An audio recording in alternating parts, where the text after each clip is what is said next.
Նիկոլ Փաշինյանը անդրադարձավ առավոտյան ազգային ժողովում տեղի ունեցած ծեծկռտուկին։ Դատապարտում եմ այն, ինչ այսօր տեղի ունեցավ մեր բոլորի աչքի առաջ։ Դատապարտում եմ բռնության ցանկացած երևույթ, իր բոլոր դրսևորումներով։ Բռնությունը լինում է ոչ միայն ֆիզիկական, այլև բարոյական, հոգեբանական, ու պետք է ուղիղ ընդգծել, որ 2 տարի հեղափոխական թիմը հետևողականորեն ու շարունակաբար ենթարկվում է բարոյական ու հոգեբանական բռնությունների։ Ներողություն եմ խնդրում ասելու համար, բայց ազգային ժողովի մեծամասնության падգամավորներին սոցիալական ցանցերում սպառնում են բռնաբարել, նրանց երեխաներին փողոցներում սատկացնել։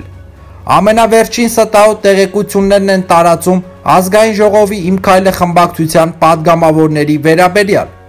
Նպատակն է քայքայել մեծամասնությունը, ժողովրդի միջև ունեցած վստահությունը վերացնել։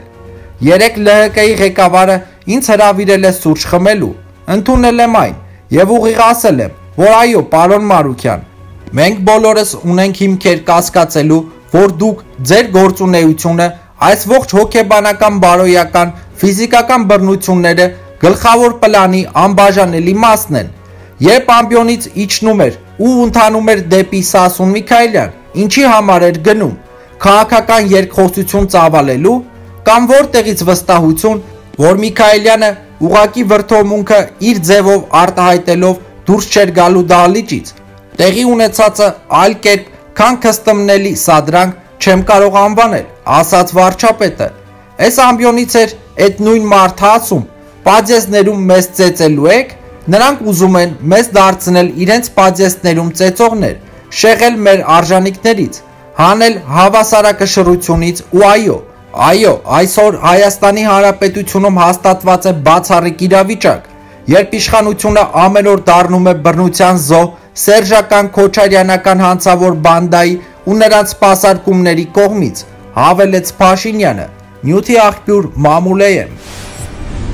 Նախ ուզում եմ Իմ քայլը խմբակցության անունից ներողություն խնդրել Հայաստանի Հանրապետության քաղաքացիներից եւ բոլոր այն հայրենակիցներից, որոնք ականատես եղել են միջադեպին։ Այս մասին քիչ առաջ ազգային ժողովի ամբիոնից հայտարարեց Իմ քայլը խմբակցության ղեկավար Լիլիթ Մակունցը։ Նա ասաց ցավում է, որ խմբակցությունը տրվել է սադրանքներին եւ տեղի է ունեցել այն, ինչ տեղի է ունեցել։ Ամեն ինչ սկսվեց ապօրինի գույքի բռնագանձման մասին օրենքի ընդունումից։ Այն պահից, երբ այդ առնչությամբ իր դիրքորոշումը հայտնեց Լուսավոր Հայաստան խմբակցությունը կողմ չքվեարկելով այդ նախագծին, ասաց Մակունցը ու հավելեց, որ այդ օրենքի ընդունումից հետո շեշտակի փոխվեց Լուսավոր Հայաստան խմբակցության, հատկապես ղեկավարի վարքագիծը ազգային ժողովի նիստերի դահլիճում։ Մակունցի խոսքով Մարուկյանը падգամավոր եղած ժամանակ երբևէ իրեն թույլ չի տվել այնպիսի բառամթերք, որը թույլ է տվել 7-րդ գումարման ազգային ժողովում։ Նրա համոզմամբ նաև ամեն ինչ սկսվեց այն պահից, երբ ԼՀԿ-ի ղեկավարը ազգային ժողովի նիստերի դահլիճում ուղիղ եթերով հնչեցրեց սեռական բնույթի հայոյանք ազգային ժողովի փոխնախագահի հասցեին,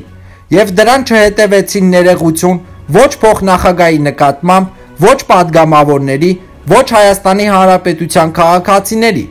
Դրանց հետևեցին ինչ որ գործընթացներ արդեն ազգային ժողովի նիստերի դահլիճից դուրս, երբ հիմա արդեն շաբաթներ շարունակ Լուսավոր Հայաստան խմբակցությունը փորձում է սադրել եւ ներքաշել Իմ քայլը խմբակցությանը այնպիսի գործողությունների մեջ, որոնք այս տեսախցիկների առջև կներկայացնեն Իմ քայլին, հենց այն տեսանկյունից, ինչպիսին ուզում էր տեսնել պարոն Մարուկյանը, ասաց Մակունցը եւ շեշտեց, որ որևէ կերպ չի փորձում արդարեցնել միջադեպը եւ նորից վերհաստատեց, որ ցավում է կատարվածի համար։ Ի վերջո Մակունցը հայտարարեց, որ ԼՀԿ-ն ազգային ժողով է բերում ոչ թե ԼՀԿ-ի օրակարգը, այլ անհասկանալի ազգային ժողովից դուրս գտնվող խուլիգանական խմբակների օրակարգը։ Հիշեցնենք, որ ազգային ժողովում այսօր ծեծկռտուկ է տեղի ունեցել Էդմոն Մարուկյանի եւ Սասուն Միքայելյանի միջև։ Նյութի աղբյուր armtimes.com։ Ոչ մեկ մանդատը չպետք է վայր դնի։ Սասուն Միքայելյանը ամենաշատ վստահության քվե ստացածն է եւ նրա հարցը պիտի որոշի իր ընտրողը։ Էդմոն Մարուկյանը կարող է մանդատը վայր դնել Անի Սամսոնյանի հետ միասին, սադրանքներ կազմակերպելու համար և քաղաքական դաշտում իրեն չգտնելու համար։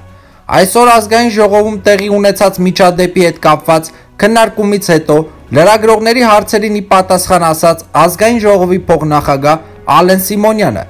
Հարցին նախատեսում է հանդիպել Էդմոն Մարուկյանի հետ, Ալեն Սիմոնյանը ասաց, որ եթե նա ցանկություն հայտնի իր հետ հանդիպել, ինքը կհանդիպի,